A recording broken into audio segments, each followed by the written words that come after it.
दोस्तों, परिवार को मालिक बनकर नहीं, माली बनकर संभालो। जो ध्यान तो सबका रखता हो पर अधिकार किसी पर भी ना जताता हो। नमस्कार दोस्तों, एनिवर्सरी मैसेज चैनल में आपका दिल से स्वागत है। दोस्तों, आज की कहानी बड़ी ही ज्ञानवर्धक और मोटिवेशनल है। आज की कहानी में हम जानेंगे कि चाहे कोई कितना ही सगा क्यों ना हो, उसकी यह 3 बातें बिना सोचे समझे नहीं माननी चाहिए। क्या कभी आपने सोचा है कि रिश्तों में विश्वास करना कितना जरूरी है, लेकिन क्या हर बात को बिना सोचे समझे मान लेना सही है? हम सभी के जीवन में ऐसे लोग होते हैं जो हमारे बेहद करीब होते हैं। वे हमारे दोस्त, परिवार या जीवन साथी हो सकते हैं, लेकिन क्या इसका मतलब ये है कि हमें उनकी हर बात ब्लाइंडली मान लेनी चाहिए? बिल्कुल नहीं। जब हम किसी की बात को बिना सोचे समझे मानते हैं तो हम अपनी सोच और निर्णय लेने की क्षमता को कमजोर कर देते हैं। यह जरूरी है कि हम अपने विचारों को स्वतंत्र रूप से विकसित करें और किसी भी सलाह या विचार को तर्क के आधार पर जांचें। कभी कभी हमारे करीबी लोग भी गलत हो सकते हैं। उनकी सलाह या बातें उनके अनुभवों और दृष्टिकोण पर आधारित होती हैं, जो हमेशा सही नहीं होते। अगर हम बिना सोच विचार किए उनकी बातें मान लेते हैं तो हम अपनी जिंदगी के महत्वपूर्ण फैसले दूसरों के हाथों में सौंप रहे हैं। इसलिए याद रखें, कोई कितना ही सगा क्यों ना हो, उसकी हर बात पर आंख मूंद कर विश्वास करना सही नहीं है। हमें अपनी सोच का उपयोग करना चाहिए और जो भी निर्णय लें उसे पूरी तरह से समझकर और विश्लेषण करके लें। अपने विचारों को महत्व दें। अपने फैसलों में आत्मविश्वास रखें। जब आप सोच समझकर कदम उठाएंगे तभी आप अपने जीवन में सच्ची सफलता हासिल कर पाएंगे। तो अगली बार जब कोई आपको सलाह दे तो उसे सुनें, लेकिन अपनी सोच का दामन न छोड़ें। आपके निर्णय आपकी जिंदगी है। दोस्तों, प्राचीन समय की बात है। किसी जंगल में एक वृक्ष पर मोर और उसकी मोरनी का जोड़ा रहा करता था। मोर और उसकी पत्नी एक दूसरे से बड़ा प्रेम करते थे। दोनों आंख मूंद कर एक दूसरे पर भरोसा करते थे। उनके जीवन में किसी प्रकार का कोई दुख नहीं था। धीरे धीरे समय बीतता गया और मोर की पत्नी गर्भ धारण करती है। अब संतान के आने की खुशी में मोर और उसकी पत्नी बड़े प्रसन्न थे। वह नहीं चाहता था कि मोर और उसकी पत्नी संतान का सुख भोगे। तभी कौवा एक योजना बनाता है। वह अगले दिन मोर की पत्नी के घोंसले में जाता है और कहता है, बहन, मैंने अपनी दिव्य दृष्टि से देखा है कि तुम्हारी आने वाली संतान तुम्हें बहुत कष्ट देगी। इस संतान के कारण तुम्हारे पति मोर की मृत्यु भी हो सकती है। अब कौवे की ऐसी बात सुनकर मोर की पत्नी घबरा जाती है और मोर की पत्नी कहती है, ये तुम क्या कह रहे हो? मैं अपने पति को बचाने के लिए क्या कर सकती हूँ? कौवे कहता है, अगर तुम अपनी और अपने पति मोर की जान बचाना चाहती हो तो तुम्हें इस संतान के जन्म लेने से पहले अपने अंडे को नष्ट करना होगा। तुम अपने अंडे को ले जाकर किसी नदी या नाले में गिरा देना, तभी तुम और तुम्हारे पति मोर सुरक्षित रहोगे। अब मोर की पत्नी गहरी सोच में डूब जाती है और बहुत चिंतित हो जाती है। वह सोचती है कि उसकी खुशी पल भर में दुख में बदल गई। शाम के समय जब मोर दाना पानी लेकर अपने घोंसले में लौटता है तो मोर की पत्नी अपने पति को सारी बात बताती है। वह कहती है, हे प्रिय, हमें अपनी संतान को जन्म देने से पहले ही उसे मारना होगा, क्योंकि वे हमारे लिए सुख देने वाली संतान नहीं है। अब मोर कहता है, प्रिय, ऐसी क्या बात हो गई जो तुम ऐसा कह रही हो? तब मोर की पत्नी बताती है, आज हमारा मित्र कौवा आया था और उसने बताया कि हमारी संतान हमें दुख देगी और उसके कारण हमारी मृत्यु भी हो सकती है। अब मोर उससे समझाता है, हे प्रिय, ऐसा नहीं हो सकता। तुम्हें किसी की भी बातों में इस प्रकार नहीं आना चाहिए। मैं तुम्हें एक कहानी सुनाता हूँ।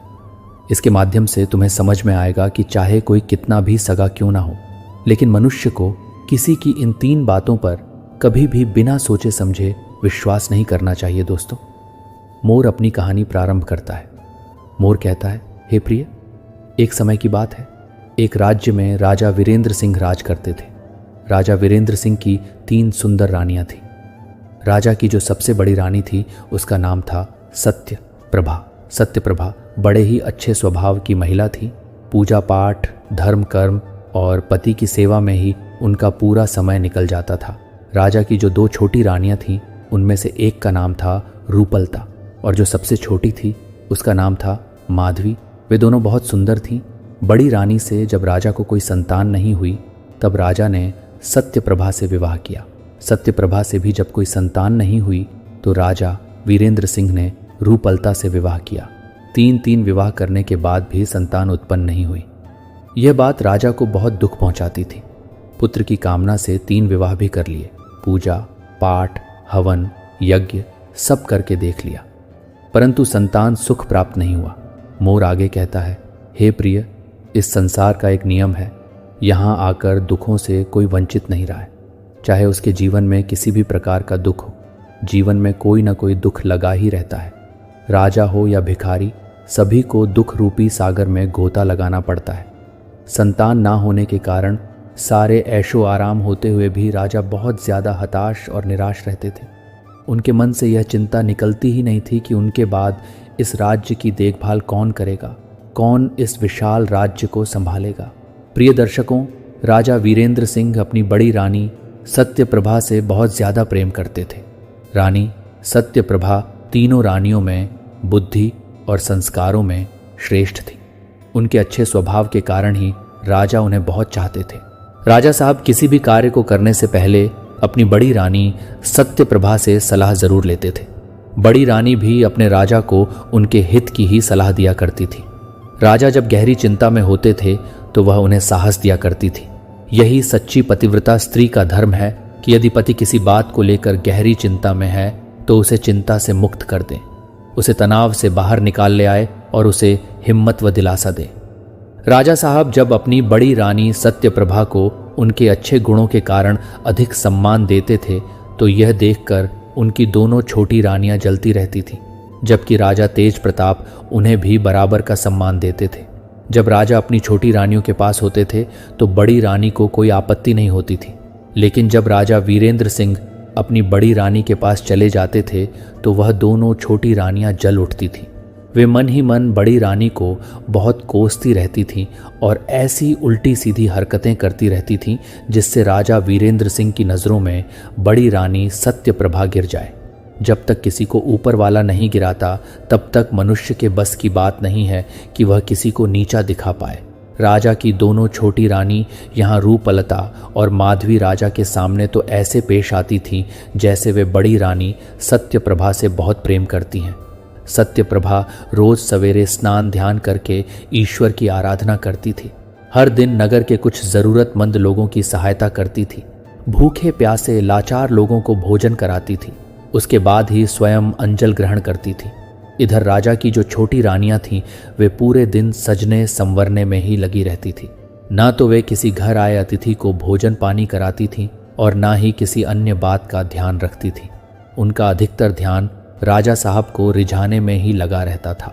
बड़ी रानी सत्यप्रभा प्रतिदिन ईश्वर की पूजा पाठ और दीन दुखियों की सेवा करती रही।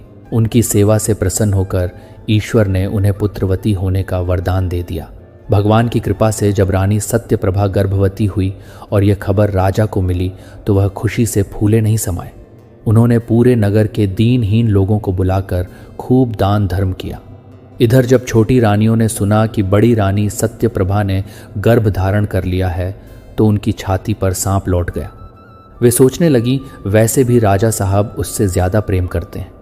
यदि उसने किसी पुत्र को जन्म दे दिया तो फिर उनका प्रेम बड़ी रानी की ओर बढ़ जाएगा। फिर तो हम दोनों उनकी नज़रों में सिर्फ दासी बनकर रह जाएंगी। वह दोनों छोटी रानियां मन ही मन बड़ी रानी को कोसने लगी। वे कहने लगी, बहन, अनर्थ हो गया, हमारी किस्मत तो फूटी निकली। बड़ी रानी सत्यप्रभा बाजी मार गई और हमें कंगाल कर गई। वह तो महारानी बनकर पूरे जीवन आनंद से रहेगी और हम दोनों दासी बनकर उनकी सेवा करें। फिर तो हमारी हालत एक नौकरानी से भी बदतर हो जाएगी। यही सोच सोच कर वे दोनों छोटी रानियां मरी जा रही थी। उन्हें कुछ समझ नहीं आ रहा था कि अब वे क्या करें जिससे बड़ी रानी राजा से दूर हो जाए और उनकी इज्जत बनी रहे। बहुत देर तक सोच विचार करने के बाद छोटी रानी माधवी कहने लगी, बहन, हमें कुछ ना कुछ तो करना ही चाहिए। अगर आज हम हाथ पर हाथ रखे बैठे रहे तो हमारा जीवन नर्क बनकर रह जाएगा। राजा साहब तो पहले से ही बड़ी रानी को बहुत चाहते हैं। सत्यप्रभा की तो किस्मत चमक गई और हमारा भाग्य फूट गया। इस प्रकार वह दोनों रानियां जलन के कारण मरी जा रही थी। रूपलता बोली, बहन, इससे पहले कि महाराज हमसे अपना मोह फेर ले, हम अब भी से अपने मायके चले जाते हैं। यहाँ देख देख कर घुट घुट कर मैं नहीं जी पाऊंगी। तब रूपलता कहने लगी, बहन, मायके जाना कोई समस्या का समाधान नहीं है। जरा विचार करो, तुम अपने मायके में कितने दिन रह पाओगी? आखिर एक ना एक दिन तो फिर से यहीं आना है, इसी राजमहल में। इसलिए मेरी बात समझो, यहीं रहकर हमें कोई उपाय निकालना चाहिए जिससे राजा का प्रेम हमसे कम ना हो। तब माधवी बोली, बहन तू ही कोई तरकीब सोच। तब रूपलता कहती है, बहन ध्यान से सुन, मेरे दिमाग में एक योजना आई है। अगर ये योजना काम कर गई तो हमारी समस्या का समाधान हमेशा के लिए हो जाएगा और हम हमेशा महाराज की नज़रों में प्रिय महारानी बनकर रहेंगी। तब माधवी पूछती है, वह कौन सी योजना है? तब रूपलता समझाती है, अगर हम दोनों मिलकर बड़ी रानी को राज्य से निकलवा दें और अपनी दासी से कहकर राजपंडित को अपने महल में बुलवाया। राजपंडित जब उनके महलों में आए तो उन दोनों रानी ने राजपंडित का बड़ा सम्मान किया। उनके भोजन के लिए तरह तरह के स्वादिष्ट व्यंजन बनाए। उन स्वादिष्ट व्यंजनों को देखकर राजपंडित एकदम प्रसन्न हो गए। पंडित जी बड़े प्रसन्न होकर पूछते हैं, हे रानियों, क्या यह सारा भोजन हमारे लिए बनवाया है? दोनों रानियों ने कहा, हाँ महाराज, यह भोजन आपके लिए ही बनवाया है, आप निश्चिंत होकर भोजन करिए। पंडित जी भोजन करने बैठ गए और दोनों रानियां पंखा लेकर उन पर हवा करने लगी। पंडित जी सोचने लगे, इतनी सेवा सत्कार करने का मतलब क्या है? कहीं आज मुझे बलि का बकरा तो नहीं बनाया जा रहा है, जैसे बकरे को पहले खिलाते पिलाते हैं और उसके बाद काट देते हैं। खैर जो भी होगा, पहले भोजन कर लेते हैं। इतना स्वादिष्ट भोजन तो मैंने आज से पहले कभी नहीं किया है। पंडित जी पेट भर के भोजन करते हैं। भोजन के बाद वह पूछते हैं, हे रानियों, इतनी सेवा सत्कार करने का क्या कारण है? अब मैं यह जान सकता हूं। राज पंडित के पूछने पर छोटी रानी माधवी उन्हें अपनी योजना के बारे में बताती है। वह कहती है, हे पंडित जी, आपको हमारा एक काम करना होगा। आपको तो पता ही है कि बड़ी रानी इस समय गर्भवती है। आपको सिर्फ इतना करना है कि महाराज को बड़ी रानी के प्रति भड़काना है और बड़ी रानी पर कोई दोष लगाकर उन्हें राज्य से निकलवाना है। उनकी योजना सुनकर पंडित जी के हाथ पैर कांपने लगते हैं। उनके चेहरे पर पसीना आ जाता है और भय से उनके हाथ पैर सुन पड़ने लगते हैं। पंडित जी दोनों हाथ छोड़कर कहते हैं, रानियों, मुझे क्षमा कर दीजिए, मैं यह घोर अपराध नहीं कर सकता। इतने दिनों के बाद तो हमारे महाराज के घर में संतान का सुख आने वाला है और यह खुशी महाराज से मैं कैसे छीन सकता हूं? यह घोर पाप का कार्य करके मैं नरक में नहीं जाना चाहता। अगर मैंने यह पाप कर भी दिया और किसी दिन राजा को पता चल गया। उन दोनों रानियों ने देखा कि बात बिगड़ रही है। तब उन्होंने पंडित जी का हाथ पकड़कर उन्हें फिर से बैठा लिया। वे बोली, पंडित जी, यदि आज आपने हमारा यह काम कर दिया तो हम आपको मोह मांगा धन देंगे, आपके साथ पीढ़ियां बैठी बैठी खाएंगे, तब भी धन दौलत खत्म नहीं होगी। इतना कहकर उन दोनों रानियों ने सोने के सिक्कों से भरा हुआ एक थैला पंडित जी के आगे रख दिया। सोने के सिक्कों से भरा हुआ थैला देखकर पंडित जी की आंखें फटी की फटी रह गईं। राज पंडित के मन में वह धन देखकर लोभ उत्पन्न हो गया। पंडित जी सोचने लगे, इतना धन तो मैं पूरे जीवन में भी नहीं कमा पाऊंगा जितना धन मुझे आज एक झूठ बोलने के लिए मिल रहा है। रानियां कहने लगी, पंडित जी, आपको महाराज से भी डरने की कोई जरूरत नहीं है। आप ये धन लेकर किसी दूसरे राज्य में जाकर अपना बाकी का जीवन गुजार सकते हैं। इस प्रकार पंडित जी लालच में फंस गए। उन्होंने उन सोने के सिक्कों को लिया और झूठ बोलने के लिए तैयार हो गए। लोभ ने पंडित जी की बुद्धि हर ली थी। सारा धर्म और ज्ञान धरा का धरा रह गया। धन लेकर पंडित अपने घर चला गया। अगले दिन वह राजा के पास पहुंचा। राज पंडित ने अपने चेहरे को उदास सा बना लिया। उदास सा चेहरा लेकर वह राजा के सामने पहुंचा। राजा ने पंडित को अत्यंत चिंतित देखकर पूछा, पंडित जी, आप किस बात के कारण उदास हैं? तब पंडित जी मुझ बनाते हुए बड़े ही उदास स्वर में कहते हैं, हे महाराज, क्या बताऊं, चिंता की कुछ बात है।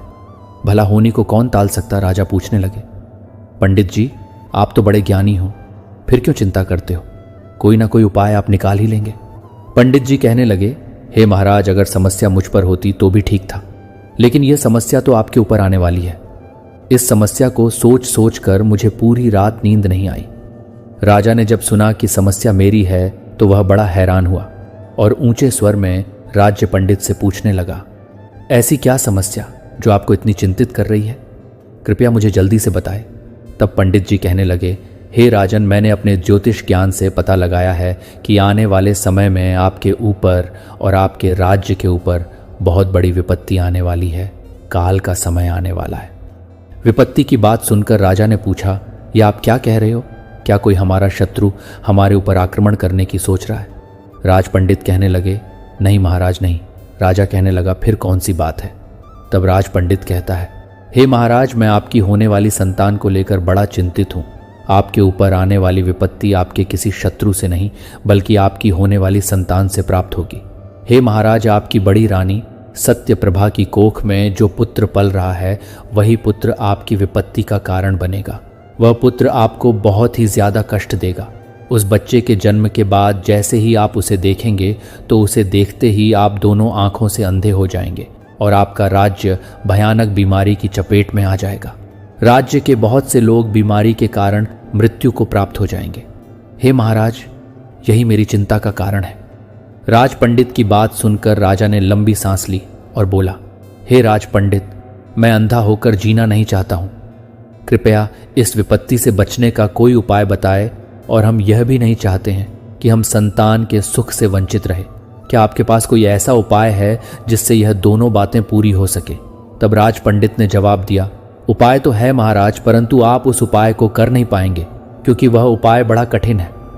राजा ने कहा, पंडित जी, आप तो बस उपाय बताए करना और ना करना तो मेरे हाथ में है। तब राज पंडित ने रानी सत्यप्रभा को राज्य से बाहर निकालने के लिए झूठा उपाय बताया। पंडित जी ने कहा, महाराज, यदि आप भलाई चाहते हैं तो अपनी बड़ी रानी सत्यप्रभा का इसी अवस्था में त्याग कर दीजिए। यदि आप अपनी बड़ी रानी को त्याग देते हैं तभी आप इस संकट से खुद को और अपने राज्य को बचा सकते हैं। इसलिए रानी को इसी समय राज्य से निकाल दीजिए। इससे आपके ऊपर आने वाली विपत्ति भी टल जाएगी और रानी जहां भी रहेंगी वह सकुशल बच्चे को जन्म भी दे देगी। राजा वीरेंद्र सिंह अपने राज्य पंडित के ऊपर बहुत विश्वास करता थे। उसने सोचा कि पंडित जी जो कह रहे हैं वही ठीक है। उसने एक बार भी राज पंडित पर संदेह नहीं किया कि पंडित जी जो कह रहे हैं वह उसकी दुष्ट रानियों की चाल है। राज पंडित की बात को राजा वीरेंद्र सिंह ने बहुत गंभीरता से लिया और अपनी रानी सत्यप्रभा को त्यागने का निश्चय कर लिया। एक दिन राजा वीरेंद्र सिंह ने अपनी रानी सत्यप्रभा से कहा, हे प्रिय, कहते हैं जब बच्चा माँ के पेट में हो तो माँ को अधिक से अधिक तीर्थों के दर्शन करने चाहिए और अधिक से अधिक भगवान का ध्यान भजन करना चाहिए। चलिए हम कुछ दिनों के लिए तीर्थ स्थलों पर घूम कर आते हैं। वह भोली भाली रानी राजा की चाल को नहीं समझ पाई कि वह तीर्थों की कहकर उसे राज्य से बाहर छोड़ने जा रहा है। एक बार तो रानी ने राजा से कहा, महाराज, इस समय मेरा 8वां महीना चल रहा है। इस हालत में आप मुझे कहाँ ले जाएं? मैं महल में ही ठीक हूं। लेकिन राजा नहीं माना। वह तो राज पंडित की बातों से पूरी तरह अंधा हो गया था। रानी ने सोचा, चलो जब मेरे पति देव मेरे साथ हैं तो मुझे किस बात की चिंता है। इस तरह रानी सत्यप्रभा राजा के साथ जाने लगी। अगले दिन राजा और रानी अपने रथ में बैठकर महल से निकले। कई राज्यों तक राजा रानी को रथ में बैठा कर ले गया। जब घना जंगल आया तो राजा रानी को पैदल ले जाने लगा। उस घने जंगल में राजा और सत्यवती जब पहुंची तो चलते चलते रानी ने राजा से कहा, हे महाराज, इतनी देर से चलते चलते मैं थक चुकी हूं। यही किसी वृक्ष के नीचे बैठकर विश्राम करना चाहती हूं, क्योंकि इस अवस्था में मुझसे ज्यादा नहीं चला जाता। राजा ने कहा, ठीक है प्रियेत, तुम आराम करो, हम तुम्हारे पास ही बैठ जाते हैं। इस प्रकार रानी सत्यप्रभा अपने पति के पास एक वृक्ष के नीचे बैठकर आराम करने लगी। रानी पहले से ही हारी थकी थी, इसीलिए उसे जल्दी ही गहरी नींद आ गई। रानी गहरी नींद में निश्चिंत होकर सो गई। उसे क्या पता था कि राजा के मन में आखिर क्या चल रहा है। इधर राजा वीरेंद्र सिंह ने एक कागज पर कुछ लिखा और रानी के पास रखकर वहां से चला आया। कुछ समय बाद रानी जब नींद से जागी तो उसने अपने पास अपने पति को नहीं पाया। वह एकदम से डर के मारे घबरा गई। उसने अपने पास रखे एक कागज को पढ़ा और पढ़ते ही उसकी आंखों से आंसू निकल आए। कागज में लिखा था, हे मेरी प्यारी रानी, मुझे क्षमा कर देना। किसी कारणवश मैं तुम्हारा त्याग कर रहा हूं। अब तुम चाहे जहां जाओ, जहां रहो, हमारा तुमसे कोई नाता नहीं है। राजा का वह खत पढ़कर रानी सत्यप्रभा गहरे शोक में डूब गई। वह अपने पति का नाम लेकर उस जंगल में रोती चिल्लाती घूमने लगी, लेकिन राजा का वहां कहीं अता पता नहीं था। वह दुखी होकर कई घंटे उसी हालत में इधर उधर भटकती रही। उसके दुख का वर्णन करना भी मुश्किल है। रानी बार बार यही प्रश्न कर रही थी, आखिर मुझसे भूल क्या हो गई जो राजा साहब ने मुझे त्याग दिया। लेकिन उसके प्रश्न का कोई जवाब देने वाला वहां नहीं था। उस लाचार रानी को अपनी इतनी चिंता नहीं थी, परंतु उसके पेट में जो बालक पल रहा था उसकी चिंता उसे बहुत अधिक थी। अगर वह अकेली होती तो कहीं अपने प्राण त्याग देती, लेकिन पेट में पल रहे बालक ने अभी दुनिया भी नहीं देखी थी। उसकी हत्या वह कैसे कर सकती थी? वह 8 माह के गर्भ को लेकर जंगल में इधर उधर भटकती रही। फिर उसने हिम्मत बांधी और भगवान को याद किया। भगवान की कृपा से उसे एक रास्ता दिखाई दिया। अब वह उस रास्ते पर धीरे धीरे आगे बढ़ने लगी। पूरा दिन भूखी प्यासी रानी उसी रास्ते पर चलती रही। चलते चलते वह एक साधु के आश्रम पर पहुंच गई। उधर आश्रम के साधु ने देखा कि एक महिला जो गर्भवती है अकेली भटकती हुई उसके पास आई है। साधु जी को बड़ा आश्चर्य हुआ कि इस दुखियारी को भला इस जंगल में किसने अकेला छोड़ दिया। साधु ने उस दुखियारी को पानी पिलाया, उसे बैठने के लिए आसन दिया और उसके बाद उससे उसके अकेले भटकने का कारण पूछा। साधु के पूछने पर रानी सत्यप्रभा ने रोते रोते सारी बात बता दी। रानी की दुख भरी कहानी सुनकर साधु को उस पर तरस आ गया। वह कहने लगे, पुत्री तुम चिंता मत करो, अब तुम सही जगह पर आ गई हो। यहाँ तुम्हें कोई तकलीफ नहीं होगी। जब तक तुम्हारी मर्जी हो तब तक तुम इस आश्रम में आराम से रह सकती हो। आज से और इस समय से अब मैं ही तुम्हारा पिता हूँ और तुम मेरी पुत्री हो। मैं तुम्हारा दुख सुख में ख्याल रखूंगा। साधु महाराज की बात सुनकर सत्यप्रभा को कुछ तसल्ली मिली और वह गर्भावस्था में उन्हीं साधु जी की कुटिया पर रहने लगी। धीरे धीरे समय बीता और रानी ने उन्हीं साधु जी के आश्रम में अपने एक बच्चे को जन्म दिया। रानी के गर्भ से एक पुत्र का जन्म हुआ। साधु जी ने उस बालक का नाम अर्पण रख दिया। अब बालक अर्पण अपनी माँ और साधु जी की देखरेख में बड़ा होने लगा। उसकी शिक्षा भी उसी आश्रम में ही हुई। साधु जी ने ही उस बालक को पढ़ाया लिखाया और उसे योग्य बनाया। धीरे धीरे अर्पण जब 19 वर्ष का हुआ तो वह बालक से किशोर बन गया। अर्पण के साथ के जो बच्चे थे वे उसे बिना माँ बाप का अनाथ कहकर चिढ़ाया करते थे। अर्पण अपना पिता उन्हीं साधु जी को मानता था, क्योंकि बचपन से लेकर अब तक उन्हीं साधु जी ने उसका पालन पोषण किया था।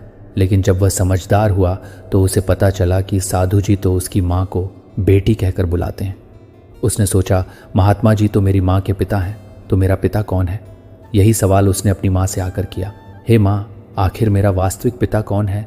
मुझे सच सच बताओ, ताकि मैं अपने मित्रों को जवाब दे सकूं।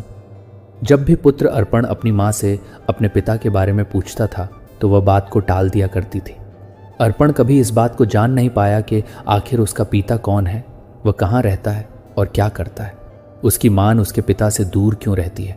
ये सारे प्रश्न अभी तक उसके लिए अनसुलझ थे। समय का पहिया चलता गया। वे दोनों माँ बेटे महात्मा जी के आश्रम पर रहते थे। एक दिन उन साधु जी का अंतिम समय निकट आ गया। तब साधु जी ने रानी सत्यप्रभा और उसके पुत्र अर्पण को अपने पास बुलाया और कहा, पुत्री, अब मेरा समय आ गया है। जाने से पहले मैं तुम्हें 2 चीज़ें देना चाहता हूँ। ये दोनों चीज़ें तुम्हारे जीवन में बहुत काम आएंगी। इतना कहकर साधु जी ने अपनी चारपाई के नीचे से 2 चीज़ें निकाली। उनमें से एक तो चमत्कारी तीर था और दूसरी चमत्कारी झोली। उन्होंने वह दोनों चीज़ें रानी सत्यप्रभा को सौंप दी और कहा, इस झोली में रखा हुआ धन कभी समाप्त नहीं होता। इसके बार में इससे जितना धन मांगोगे ये झोली उतना ही धन दे देगी। और इस तीर की विशेषता यह है कि यह तीर जिसके ऊपर छोड़ा जाएगा वह अपने लक्ष्य को भेद कर ही वापस लौटेगा, चाहे इसके सामने कितना भी शक्तिशाली शत्रु क्यों। इतना कहकर साधु जी ने अपना शरीर त्याग दिया। साधु जी के जाने के बाद वे दोनों माँ बेटे आश्रम पर अकेले रह गए। उन्होंने महात्मा जी का अंतिम संस्कार किया और कुछ दिन तक आश्रम में रहे। वहाँ उन्हें बिल्कुल अकेला अकेला सा लगने लगा। एक दिन रानी सत्यप्रभा अपने पुत्र अर्पण को लेकर अपने नगर लौटी, जहाँ उसके पति का राज्य था। उसने नगर में ही एक छोटा सा घर बनाया और बेटे के साथ वहाँ चुपचाप रहने लगी। अपने ही नगर में बेटे के साथ रहते हुए उसे 3 वर्ष बीत गए।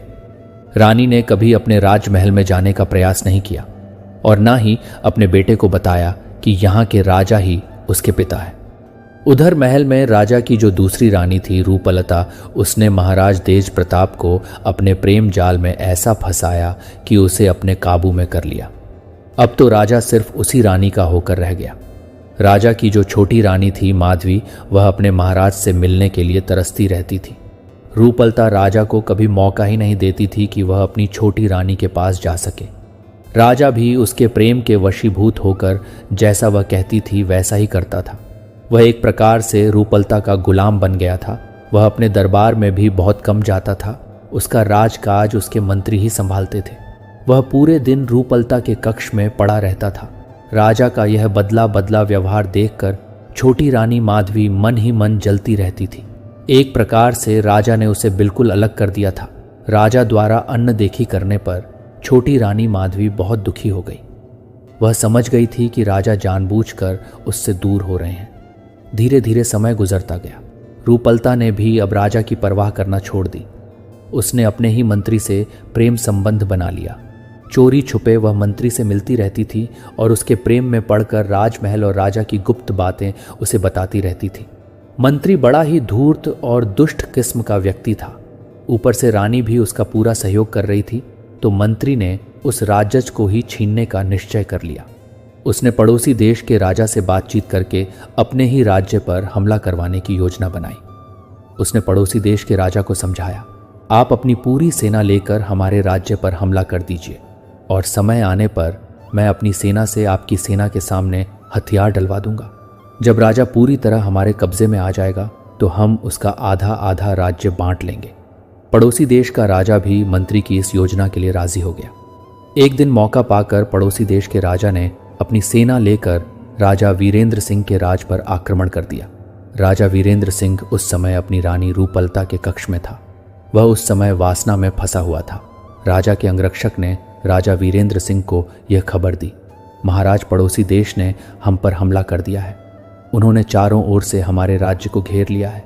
हमारे राज्य के नगरवासी डर के मारे अपनी जान बचाकर भाग रहे हैं। यह खबर सुनकर राजा वीरेंद्र सिंह तुरंत युद्ध की तैयारी करने लगे और सेना को लेकर शत्रु सेना से जाकर युद्ध करने लगे। कुछ देर तक तो युद्ध चलता रहा, लेकिन उन्हें कहाँ मालूम था कि यह युद्ध उनके मंत्री की वजह से हो रहा है। सेना तो सब मंत्री के आदेश पर ही चल रही थी। उन्होंने देखा कि हमारी सेना व्यर्थ में मारी जा रही है, तो उन्होंने शत्रु सेना के सामने अपनी सेना को हथियार डालने को कह दिया। अब पूरी सेना ने मंत्री के कहने पर अपने हथियार छोड़ दिए। इधर राजा वीरेंद्र सिंह अकेले पड़ गए। एक अकेला कब तक पूरी सेना से लड़ता। राजा ने अपनी सेना को जब शस्त्र डालते हुए देखा तो उनकी हिम्मत और भी ज्यादा टूट गई। इधर शत्रु सेना ने आकर राजा वीरेंद्र सिंह को चारों तरफ से घेर लिया और उन्हें बंदी बनाने का प्रयास करने लगी। ठीक उसी समय जब शत्रु राजा वीरेंद्र सिंह को बंदी बनाने वाले थे, उसी समय एक जवान योद्धा तेजस्वी सूर्य की किरणों के भांति शत्रु सैनिकों को चीरता काटता और मारता हुआ राजा के पास पहुंचा। उसने राजा को हिम्मत दी और कहा, महाराज आप घबराए नहीं और अपने हथियार उठाए, इतनी जल्दी हम हार नहीं मान सकते। उस जवान योद्धा को देखकर, उसकी वीरता को देखकर राजा आश्चर्यचकित थे। उन्हें समझ नहीं आ रहा था कि यह जवान योद्धा कौन है जो ऐसे समय में मेरी सहायता करने आया है। वह जवान योद्धा और कोई नहीं बल्कि उसी राजा का पुत्र अर्पण था। इस बात का ज्ञान न तो राजा को था और न ही अर्पण को। उस जवान योद्धा ने कहा, महाराज शत्रु आपके नजदीक आ रहे हैं, कृपया अपना धनुष बाण उठाए और उन पर हमला कीजिए, बाकी मैं संभाल लूंगा। उस जवान योद्धा की बात सुनकर भी राजा वी जो साधु जी ने उसे दिया था, एकदम निशाने को साध कर उसने वह तीर शत्रु सैनिकों पर छोड़ा। वह तीर अचूक था। जैसे ही वह धनुष से छोड़ा गया, उसने एक ही बार में सैकड़ों सैनिकों को मौत के घाट उधार दिया और फिर वापस उसी योद्धा के हाथ में लौट आया। उधर राजा ने देखा कि उस जवान योद्धा के हाथों से छोड़े हुए तीर ने सैकड़ों सैनिकों की लाशें गिरा दी। अब इससे भी ज्यादा आश्चर्य उन्हें इस बात पर हुआ कि वह तीर सैनिकों को मारने के बाद दोबारा लौटकर उसी जवान योद्धा के हाथों में आ गया। सैकड़ों सैनिकों की लाशें देखकर शत्रु सेना में खलबली मच गई। उन्हें विश्वास नहीं हो रहा था कि एक तीर से इतने लोग कैसे मारे जा सकते हैं। एक पल के लिए सब सोचने पर मजबूर हो गए। अब तो उस जवान योद्धा ने फिर से उस तीर को चलाया। इस बार एक ही तीर से शत्रु सेना के हजारों सैनिक मारे गए। मेरे प्यारे बच्चे, क्या आप तैयार हैं एक ऐसे संदेश के लिए जो आपके जीवन को बदल सकता है? आज हम बात करेंगे उस ब्रह्मांडी संदेश की जो आपके लिए बड़ी सुखदायक खुशी लेकर आ रहा है। जब आप अपने लक्ष्य की ओर बढ़ते हैं तो ब्रह्मांड आपके साथ होता है। ये एक अद्भुत शक्ति है जो आपकी मेहनत और सकारात्मकता को पहचानती है, और जब यह खुशी आपके पास आएगी तो सब हैरान रह जाएंगे। आपकी मेहनत का फल अब मिलने वाला है। ये वह समय है जब आप अपनी इच्छाओं को पूरा होते हुए देखेंगे। लेकिन ध्यान रखें, जैसे ही आपके शत्रु को इस सफलता का पता चलेगा, उसकी रूह तक कांप उठेगी। आपकी सकारात्मकता और आत्मविश्वास से ही यह बदलाव संभव है। जब आप खुद पर विश्वास करते हैं तो ब्रह्मांड भी आपके साथ खड़ा होता है। इसलिए अपने सपनों को साकार करने के लिए तैयार रहे, अपने भीतर की शक्ति को पहचानें और उसे बाहर लाएं। यह समय है, आपके शत्रु बौखला रहे हैं। सुबह एक बहुत बड़ा भूकंप आया है और उनके घरों में हड़कंप मच गया है। यह संकेत है कि अब समय आ गया है महातांडव का। आप सोच रहे होंगे कि यह सब क्या हो रहा है। जब आप अपने दुश्मनों के खिलाफ खड़े होते हैं तो ब्रह्मांड भी आपकी शक्ति को महसूस करता है। इस समय आपके शत्रु शायद खुद को असुरक्षित महसूस कर रहे हैं। भूकंप ने उनकी नींव हिला दी है और यही तो सच्चाई है। आपकी मेहनत, आपकी सच्चाई और आपकी दृढ़ता ने उन्हें कमज़ोर बना दिया है। अब जो कुछ भी हो रहा है वह सिर्फ एक शुरुआत है।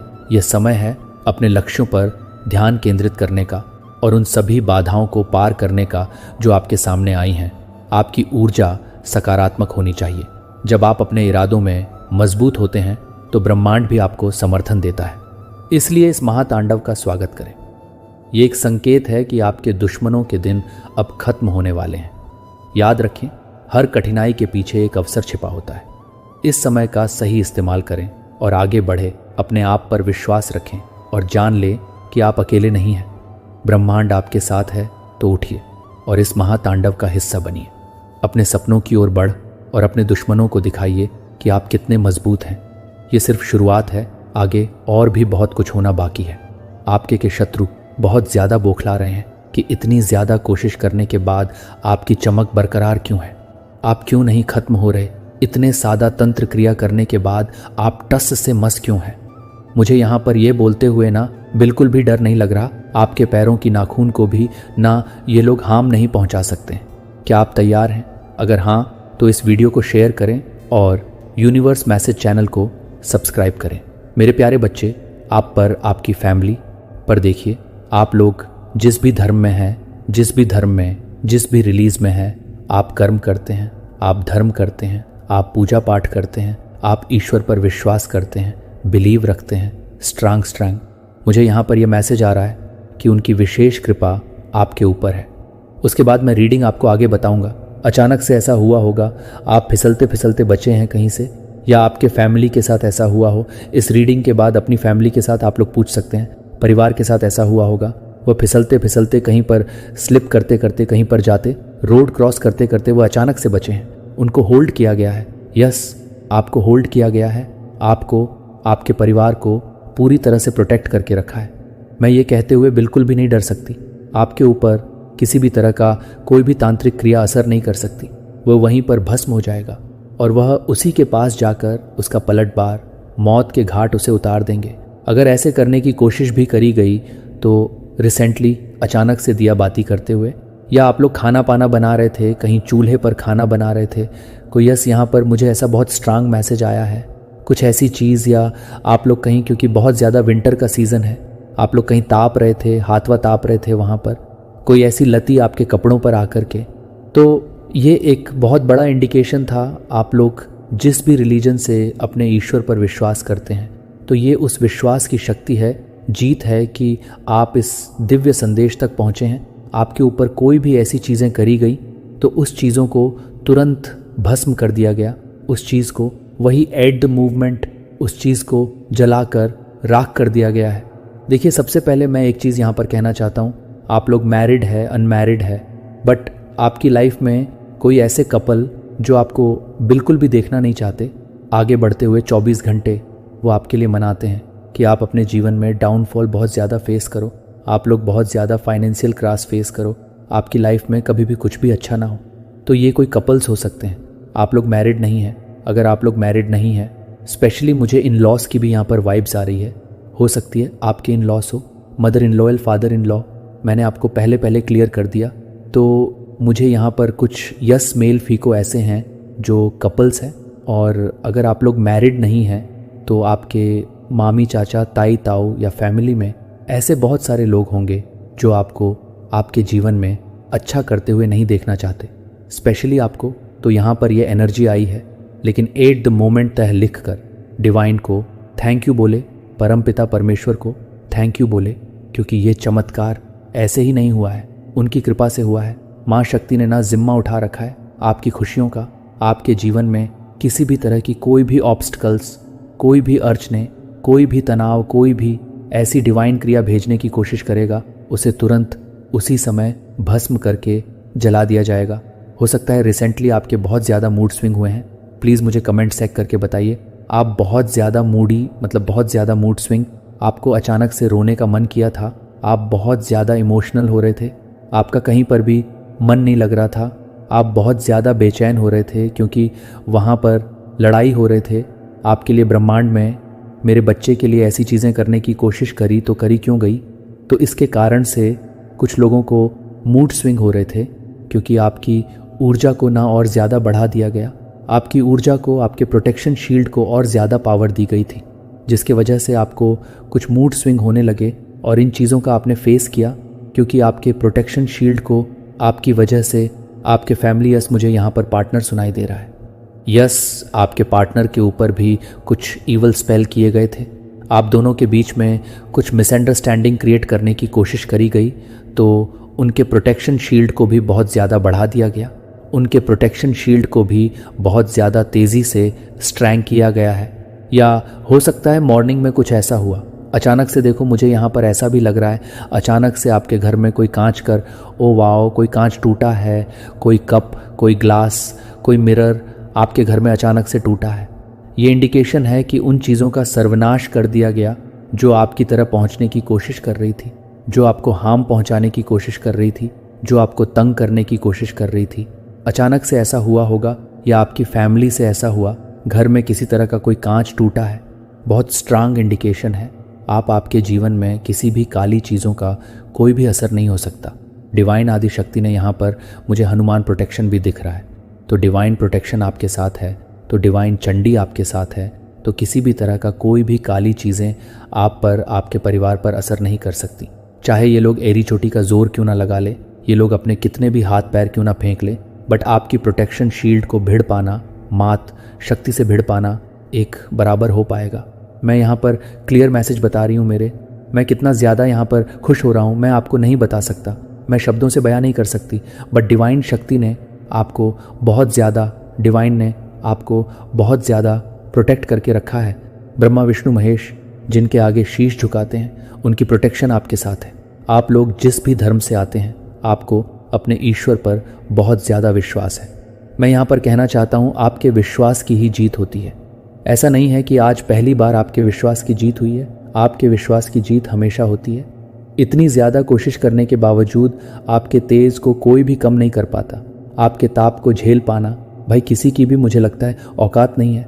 उस औकात में आने के लिए इनको बहुत सारे जन्म लेने होंगे, तभी ये आपकी औकात तक आ पाएंगे। और कुछ कोशिश करेंगे तो शायद एक आधे काम करें, लेकिन नहीं कर सकती। यहाँ पर ना क्रॉस का निशान बहुत ज़्यादा दिख रहा होगा आपको, हो सकता है क्रॉस का निशान, एक्स का निशान, ये मैंने आरती पाठक चैनल पर भी आप लोगों को बोला था कि कुछ क्रॉस का निशान आप लोग को दिख रहा होगा। यस, कोई एक्स क्रॉस, ये इंडिकेशन है कि इन सारी चीज़ों का खात्मा किया गया है। देखिए यहाँ पर ना ये जो हिडन एनिमी है, ना ये कहीं पर गए थे। मेन चीज़, इन्होंने किसी तांत्रिक, किसी मौलवी, किसी के पास गए थे, जहाँ पर इन्होंने पूछ करी है बहुत ज़्यादा, आपके ऊपर कुछ ब्लैक मैजिक करवाने की बहुत ज़्यादा कोशिश करी है। यस, आपके ऊपर कुछ रिचुअल करवाने की इन्होंने कोशिश करी। बेसिकली यहाँ पर मुझे लग रहा है आपकी लव लाइफ को ख़त्म करने की बहुत ज़्यादा कोशिश करी गई है, आपके पार्टनर से आपको दूर करने की कोशिश करी गई।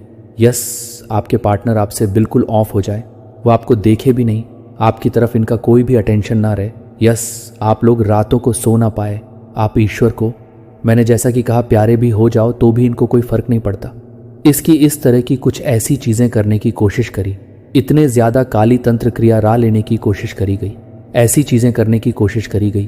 पास्ट में हो सकता है ऐसी चीज़ें करने की कोशिश करी गई, but oh my God, recent past में मैं पास्ट की एनर्जी यहाँ पर देख ही नहीं पाई। यस, रिसेंट पास्ट में ऐसे करने की कोशिश करी गई, लेकिन ये सब कुछ पलटवार कर गया। क्लैपिंग करो, रो ज़ोर ज़ोर से, कैपिंग करो। यस, ऐसे को तैसा तभी मिलेगा जब भी ये लोग सुधर पाएंगे, तो ये सारी चीज़ें पलटवार करी गई हैं। रिसेंट पास्ट में करने की कोशिश करी गई, यस करने की कोशिश नहीं इन्होंने किया है, बट सब कुछ पलटवार कर गया। उसी समय अभी इसी वक्त करंट में ये सारी चीज़ें बैकफायर हो चुकी हैं और जो भी इन्होंने बुरा चाहा आपके लिए, गंदी चीज़ें आपके ऊपर जितनी भी करनी चाहिए, जितनी भी नकारात्मक डिवाइन क्रिया इन्होंने आपके ऊपर करनी चाहिए, सब कुछ अभी पलटवार करी गई है। रिसेंट अभी इसी वक्त तभी आप इस दिव्य संदेश तक पहुँचे हैं। देखिए यहाँ पर बहुत सारे ऐसे लोग होंगे जो 1 महीना बाद भी इस रीडिंग को सुन सकते, 2 महीने बाद, 10 दिन के बाद, 5 दिन के बाद, हफ्ते, 1 साल के बाद ही रख लो, चाहे आप 10 साल के बाद भी इस रीडिंग को सुन रहे हैं, बट ये टाइम उसी टाइम का होगा, ये मैसेज आपका उसी दिन का होगा। तो ये सब कुछ उल्टी ही चली गई है और ये सब कुछ उन्हीं के ऊपर पलटवार कर गई है। ये सब कुछ सारी की सारी एनर्जी फेस कर रहे, ओ माय गॉड, अभी इसी वक्त करंट में ये सारी एनर्जी वो लोग फेस कर रहे हैं। हम उनको रातों को नींद नहीं आ रही, इनकी लव लाइफ बहुत ज़्यादा ख़राब हो रही है, मिसअंडरस्टैंडिंग बहुत ज़्यादा क्रिएट करी गई है आपके दोनों के बीच में।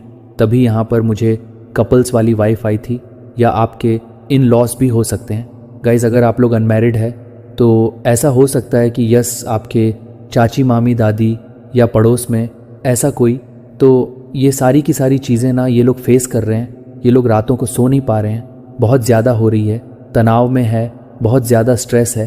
भाई ऐसा कर्म करते ही क्यों हो, ऐसा करते ही क्यों हो, किसी के यश सबसे ज़्यादा माँ आदि शक्ति के चहते को दिल दुखाते ही क्यों हो, उसके बाद रोने बैठते हो, तो फिर ये आहा किस काम का, फिर तो ये झूठे आंसू है तुम्हारे यहाँ पर।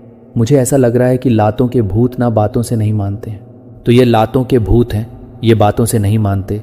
इनको समझाने की बहुत ज़्यादा कोशिश करी गई, इनको एक बार नहीं, मुझे यहाँ पर लग रहा है जिस तरह से कार्ड्स आ रहे हैं, मुझे ऐसा लग रहा है कि आप लोग कोई साधारण नहीं है, आपके ऊपर किसी ऐसी डिवाइन शक्ति, कोई ऐसी देवी की शक्ति है, ऐसा आशीर्वाद आपको मिला हुआ है जिसके कारण ये सारी चीज़ें होती हैं।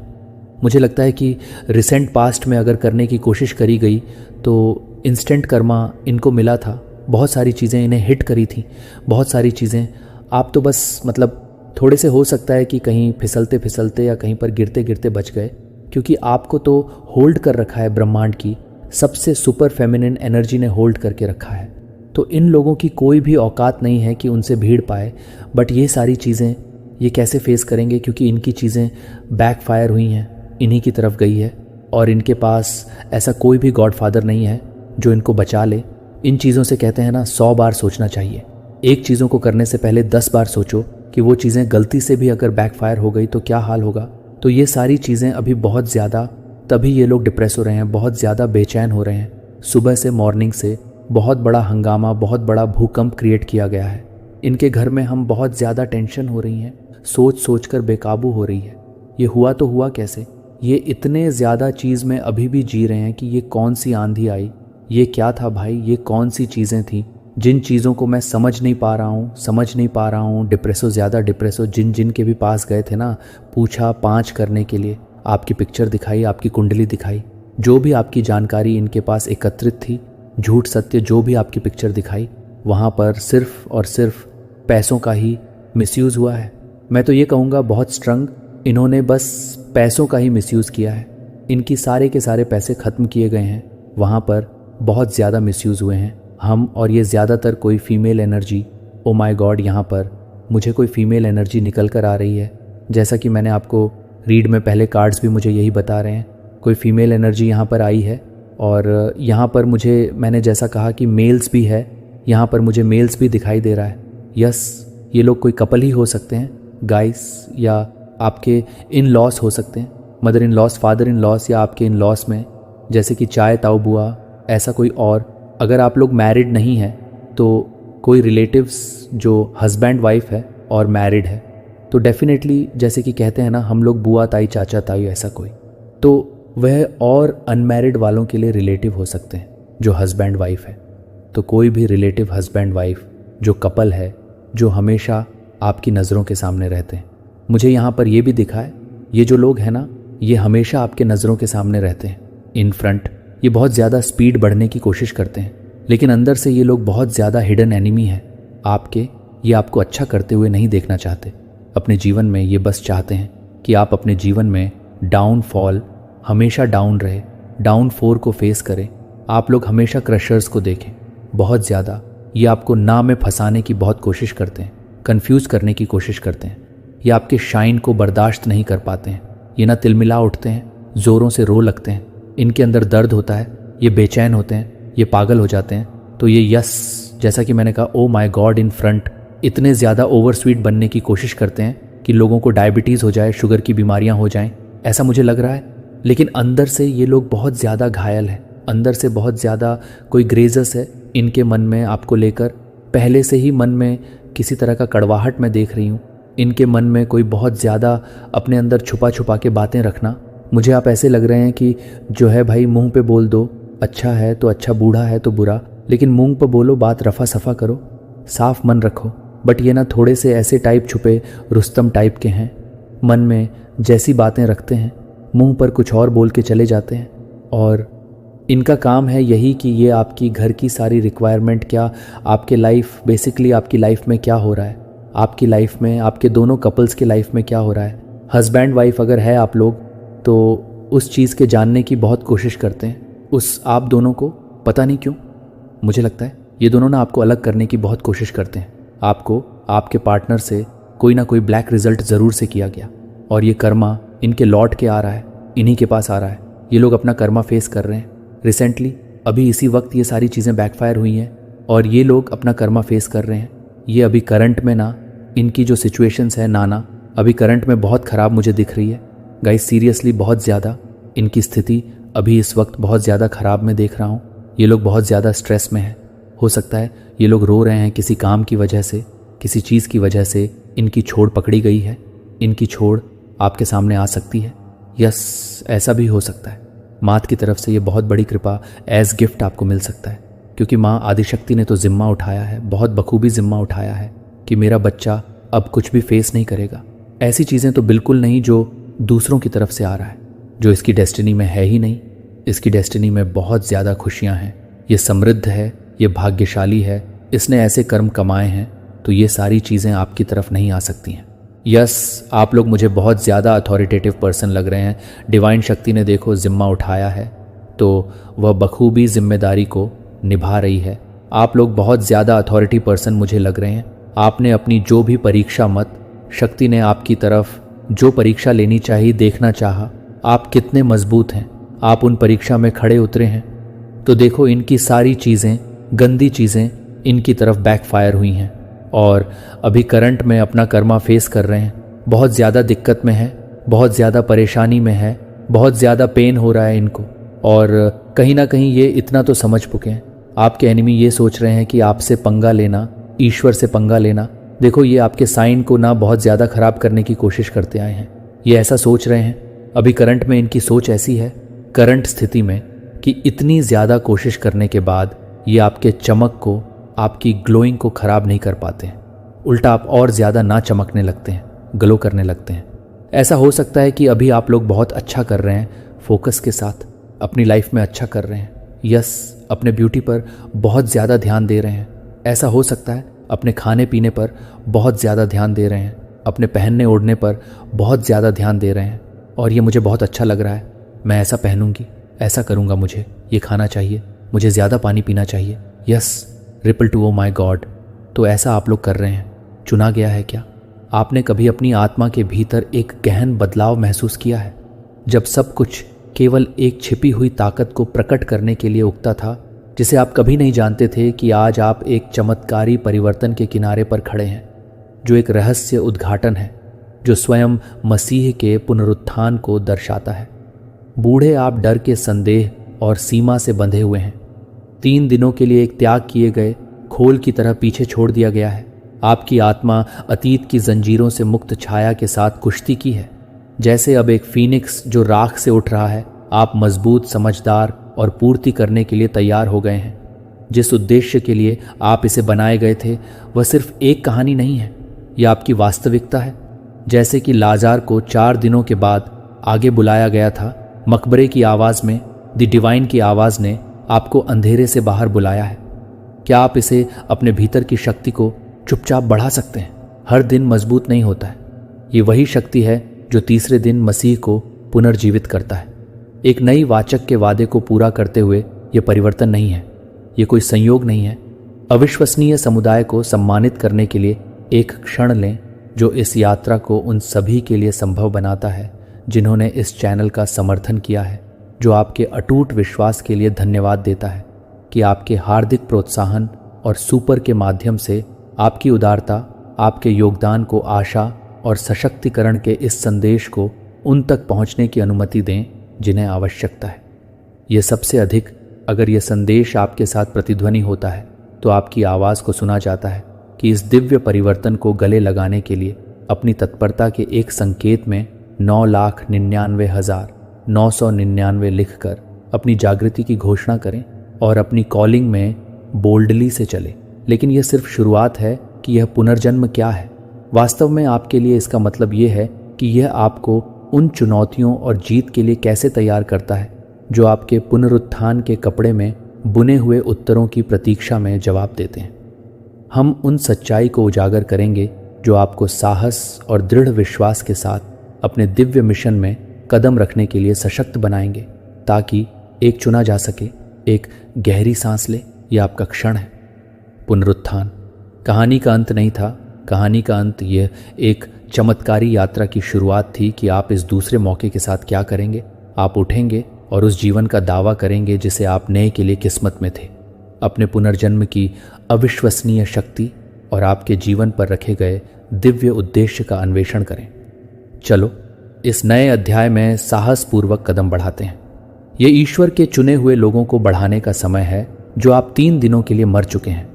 लेकिन अब यह समय है एक।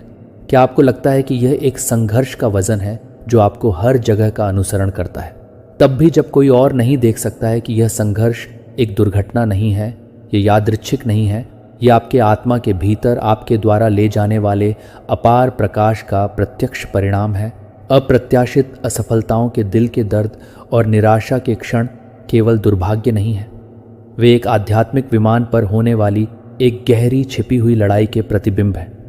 क्या आपने सोचा है कि आपका जीवन आपके आसपास के लोगों से इतना अलग क्यों लगता है, कि आपका रास्ता अधिक लचीलापन क्यों लगता है? साहस और अधिक विश्वास। सत्य यह है कि यह आपका प्रकाश अंधेरे के संतुलन को बाधित करता है, कि शक्तियां जो आपको दबाने की कोशिश करते हैं आप पर हमला नहीं कर रहे हैं क्योंकि आप कमज़ोर हैं, क्योंकि वे हमला करते हैं क्योंकि आप मजबूत हैं। ये संघर्ष आपको तोड़ने के लिए नहीं बल्कि महानता को प्रकट करने के लिए डिज़ाइन किए गए हैं। आप प्रेरित पौलुस ने इस वास्तविकता पर कब्जा कर लिया जब उन्होंने फेसियों में लिखा था, 6 बार हमारे संघर्ष के लिए मांस और रक्त के खिलाफ नहीं बल्कि शासकों के खिलाफ, अधिकारियों के खिलाफ, इस अंधेरे दुनिया की शक्तियों के खिलाफ और स्वर्गीय स्थानों में बुराई की आध्यात्मिक ताकतों के खिलाफ है। आपने कभी इस बात पर विचार करने के लिए रोका कि यह पल आपको दुनिया के सभी लोगों से विशेष रूप से लक्षित क्यों करते हैं? कि आप क्यों देखते हैं आपके द्वारा सामना किए जाने वाले प्रत्येक परीक्षण को बुझाया नहीं जा सकता, एक घूंघट की तरह है जो आपकी सच्ची ताकत और उद्देश्य से अधिक का खुलासा किया जा रहा है कि आपकी शक्ति के बारे में क्या कहना है, कि इतिहास की पौराणिक कथाओं और शास्त्र की महान कहानियों पर विचार करें। जब डेविड गोलियत से पहले खड़ा था तो वह एक सैनिक की ताकत से लस नहीं था, लेकिन समूएल 17 के रूप में विश्वास और उद्देश्य के प्रकाश के साथ आपको लगता है कि वह शायद उस क्षण में छोटा महसूस करता था, लेकिन उसके भीतर की महानता, वह जो दिव्य अभिषेक करती थी, वह निर्विवाद थी।